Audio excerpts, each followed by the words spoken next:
Oh, and this is a little bit more lighthearted. And I just want you to give me one name, okay? Okay. All right. Drake or K Dot? K Dot all the way. Drake, and let me tell you, and this is a debate that me and my husband were having, right? Now, this is in the beginning when we first heard of the beef.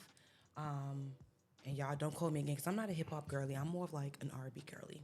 Okay? Yeah. R&B for the win. R&B for the win.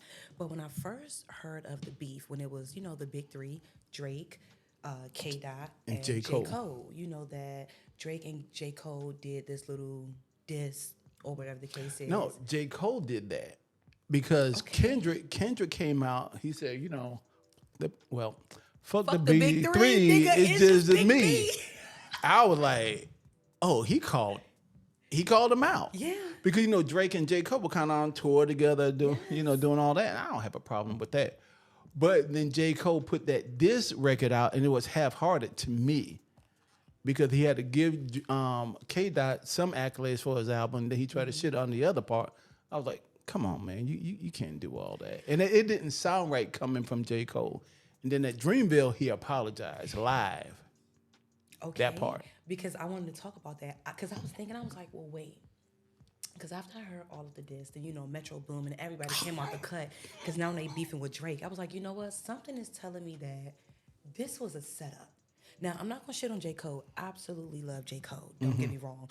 But J. Cole knew that if he was to...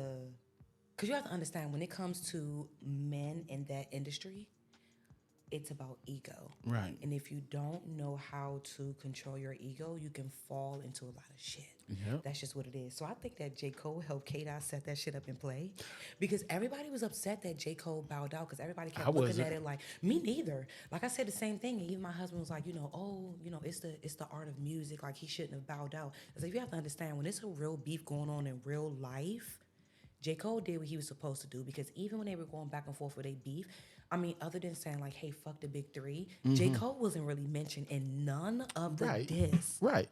None of them. So it was not his beef. So for him to continue to carry it out with Drake, sir, you did your big one. You bowed out and you did your big one. Don't Smart ever move, let J. Cole. nobody think that what you did was wrong.